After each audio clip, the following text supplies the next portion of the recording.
Hey everybody, this is Captain Fool reporting for duty, giving you my weekly comic book review. So sit back and enjoy.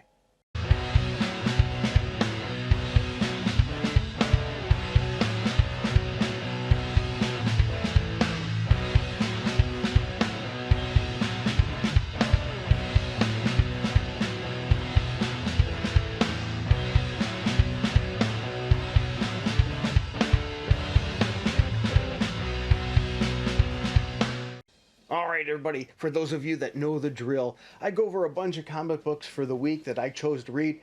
Now I didn't have time to read everything, so if I missed something you think I should have read, let me know in the comments below. Also, you may disagree with me on some of my choices. If that's the case, that's alright. Let me know below. Let's just try to keep it civil. My goal is to bring back the old schoolyard days, where we would be in discussing what hero could beat who or what comic book was good and not. And I come armed with my trusty notes, so you'll hear the paper rattle because I do it a little bit old school. I do my grading on a scale of 0 through 10, 7 being average as a 70%. So I'm using schoolyard grading. But that's not all. I also use the League of Comics Geeks to give you other people's views as well as a brief overview of the comic book as well. So let's jump right in.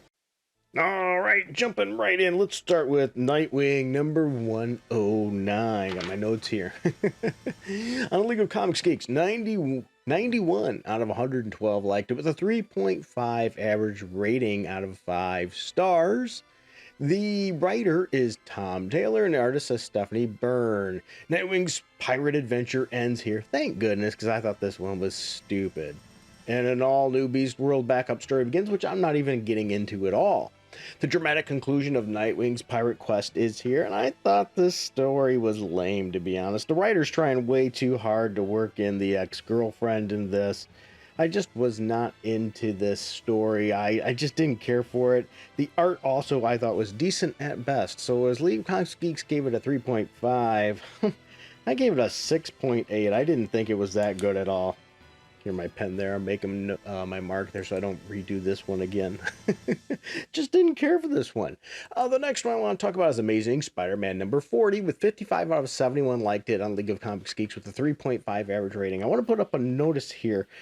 Since we had all those bad Spider-Man stories, they just weren't good. If you notice, the reviews have been way down, which means probably a lot of people have stopped reading this. So they're going to have to do a lot to get the good favor back into it. Can Zeb Wells, the writer, do it? Can the penciler John Romita Jr. lure people in? I don't know. But the gang war continues. Battle lines are drawn with Spidey and his crew being the only ones who can save all of New York City as all the shots are going off. Because it's a gang war. Yeah, that's how I felt with the previous story. I just felt goofy with it. It was too goofy. But now that we're on to the gang war story, I am liking this one better as we get a group of heroes trying to stop this gang war for control. I thought the art was okay. I am not the biggest fan of... I know I'm going to get some heat from John Romita Jr., especially over the last few years. It seems like he's just rushing to get the work done. Hey, I get it. It's a paycheck. He's doing what he's got to do. It just doesn't, I don't know, it doesn't work real well for me, especially sometimes when things look out of proportion. Though I will say, though, that, how do I put this? There's an alternate cover with MJ that's good. I enjoy that cover. That's a pretty good one. She's up in, like, the Alps or whatever, skiing. I thought that was pretty good. I am enjoying the story, though, so I am different than most. I give this issue a 7.3. I don't mind this. I like this grounded story of Spider-Man, and I think if we can continue to get this, it'll hopefully do better.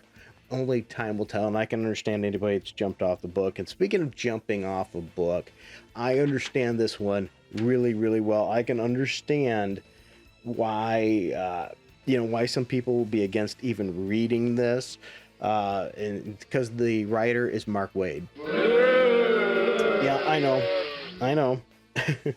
Just so you know, when to review this book, I didn't even buy it. I just went to the comic shop. I know the guy there, and I read it there on the stand, so I didn't have to buy it. So they, a term call it bird stealing.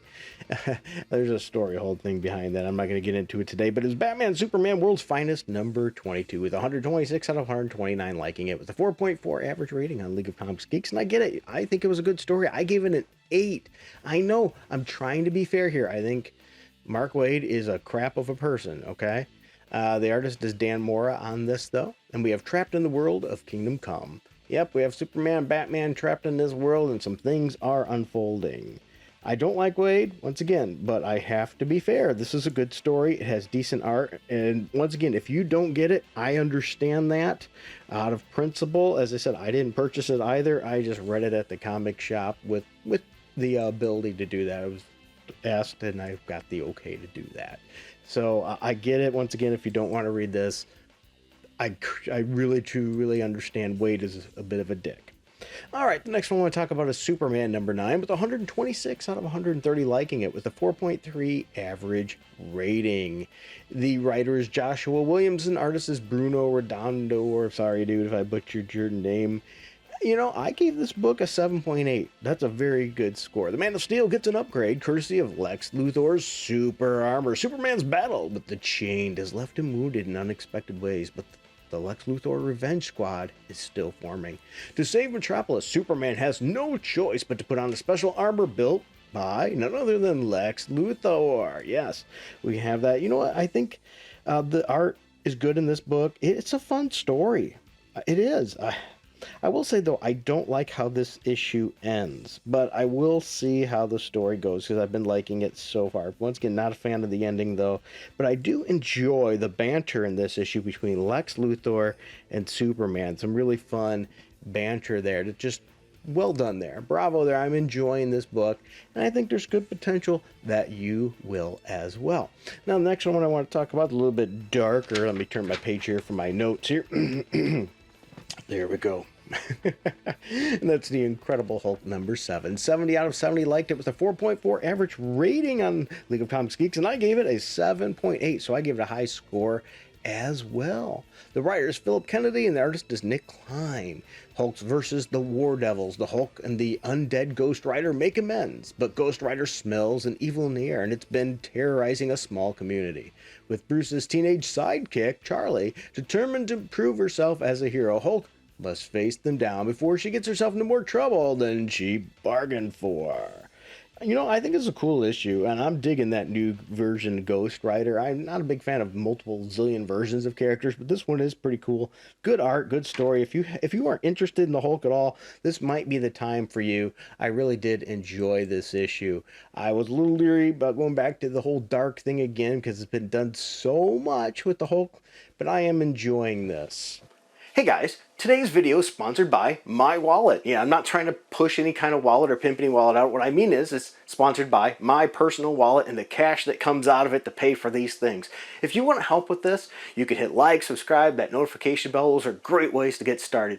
But if you find yourself in a position where you can help the channel more, we have a Patreon and a subscribe star down below that you can click on those links. And for as little as $1 a month, you'll have special videos and things to just you, music that you can get. Or maybe if you wanted to, a one-time donation just to help out. We have a Streamlabs link down below. Or we also have, if you go to the Patreon shop, you could buy a song for like $3. I wish I could put them a little lower, but that's the minimum they allow for that. So there's lots of options. Sometimes you might even see an Amazon link. If you want to buy anything through Amazon, click on my link first, then go through there. That'll give me a couple pennies possibly that way too as well. So there's lots of ways you can help out the channel because without you, it would not be possible. So thank you everybody. And let's get back to the video. And the next one I want to talk about is the Uncanny Avengers number 5. 47 out of 52 liked it with a high 3.8 average rating on League of Comics Geeks. Jerry Duggan was the writer and the artist is Xavier Garrett. So what do you think of this series? Well, you know what? I will say there's some things I did like about this. The art, I don't know, I just didn't really get into it. It's decent at best, and the ending I thought was not really well stuck in this. Even though it's not a hard ending, it's a well, there's going to be more to continue. But I will say I think Deadpool is the shining star of this. He really shows how Captain America inspires him. I think Cap gets the best out of Deadpool in a heroic way, and I really enjoyed that. Plus, there is some really nice throwback with Deadpool singing a classic Captain America cartoon song. And so, overall, it had a lot of potential. I just really feel that the ending wasn't stuck. It was not very climactic. Also, maybe, and I don't know for certain, maybe a little personal politics thrown in there. I know Marvel likes to try to relate it to the current things, but I don't like it when they try to point out a particular candidate is evil and make connections and think people, will see that and get a giggle. I don't know if that's the case here. If it is, shame on them. Could have been better. Speaking of could have been better, we have Green Lantern War Journal number 4. I'm not actually saying it's bad. I gave it a 7 out of 10 on average. But League of Comics Geeks said 56, I'm sorry. Out of 59 liked it with a 4.2 average rating, giving it a higher rating than I did, with the writer Philip Kennedy Johnson and the artist is Montos. John Stewart gets an unpredictable new ring. Big shocker, we've been seeing that a lot lately. One of the most powerful beings in the universe, John Stewart is fastly succumbing to the radiant dead, becoming something both more and less than human. With John's powers corrupted, Earth is doomed to fall to the Revenant Queen unless John finds a way to forge a new Green Lantern ring that's more powerful, of course, and has to be. Because remember, we've always got to make them bigger, better than anyone else. But remember, Hal Jordan created his own ring out of sheer will. I don't get how any other ring could be better. But nonetheless, I do like John Stewart as a character, and he's good here. I wish maybe that his mom was in this, because I really like the how the character shines, showing his love for his mom. But it's a decent art in this book. It's an okay story, but I will say with John Stewart is good characterization, and I always enjoy John Stewart. He's a great Green Lantern. Hopefully this book will continue to do him some justice. What do you think, by the way, of that? Do you enjoy this John Stewart run? All right, the next one I want to talk about. Here's Jay Garrick, The Flash issue number 3. They said 59 out of 59 liked it with a 4.2 average rating on League of Comics Geeks. I really thought that the cover personally was very unappealing. I can't see how that would help sell this comic book, though the story is really good, and I gave it an 8.2. Jeremy Adams is the writer, the artist is Diego. Oh, sorry, dude. The art, I think, is where the book falls a little bit. Enemies from the past threaten the present. Something is coming for Judy Garrick and is sending long-forgotten foes from her early days adventuring with her father. Jay will need to race ahead to figure out what really happened to Dr. Elemental if he wants to protect his family. And I have to say, I'm enjoying it. Yeah. Anyone else find it funny that the Green Lantern's weakness in this issue is wood? I hope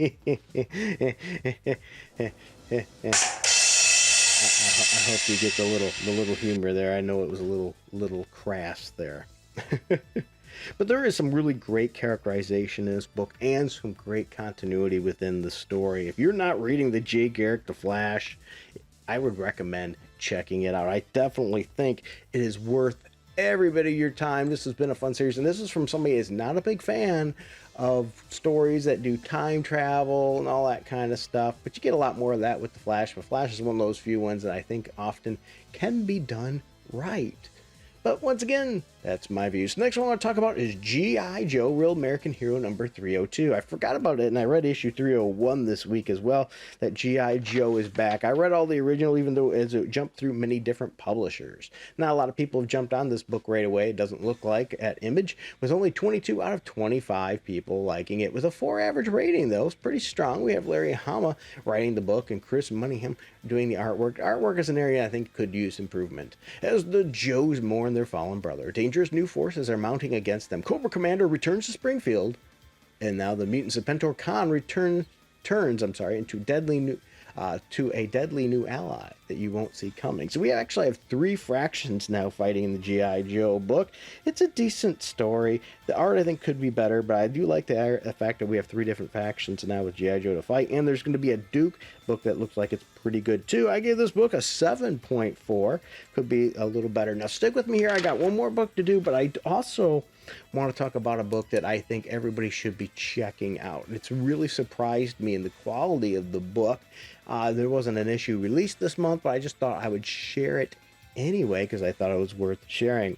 But before that, let's talk about Captain America and the Howling Commandos #3. With 15 out of 15 liking it, with a 3.7 average rating on League of Comics Geeks, meaning a lot of people probably aren't reading this, which is sort of a shame because it is pretty darn cool. Stephanie Phillips is the writer. Artist Carlos Magno says, with Cap Wolf at the helm, the Howling Commandos are ready to take down their foes. Yes, but the Nazis have a secret weapon up their sleeves. And if she can't win Steve's allegiance, she'll happily settle for taking him out. Yeah, for his head. I thought this cover of this book was really pretty cool. I do enjoy that. Both variants could too. It's a fun story. The art's pretty good. And there's only one more issue left in the series. And I gave it an 8 out of 10. I think this is just some good writing fun. So if you want something out of the norm that's not a part of some big collection or anything, this might be one to check out. Another one I wanted to wait to, and I'm not going to talk about any issue, well, I'm going to talk about a couple little things, but nothing super in particular, is the book, a series that I think you should be reading. It's only up to issue 3 right now, and that is the Transformers. If you were missing the Transformers, check it out. It's pretty good. Right in the very first issue, you know the writer is serious because he kills Bumblebee by shooting him in the face. Yeah, shot in the face, killing of Bumblebee. That got me on board right away. The art's pretty good, but then it continues to go from there. This is actually a now combined universe. So we're going to see it with the publisher here. We also got G.I. Joe intertwined in there. And we see that too, as Duke is one of the fire pilots that bails out and gets away as Starscream and such are killing off the people at a power plant. Really cool. So we got a little segue to Duke there as well. This has been a fun series. It really has, with pretty good art, brutal. I mean, we get Optimus Prime ripping his own damaged arm off and beating a Decepticon down with it. That is brutally cool. This is a series that, even if you're not a big Transformers fan, you weren't around at that time, might be worth your time just to check it out. Well, there you go. There's my thoughts, everybody. I hope you all have a wonderful day. Thank these people, because without them, this video would not be possible, or this channel in general. I greatly appreciate all of you, and until next time, keep it frugal.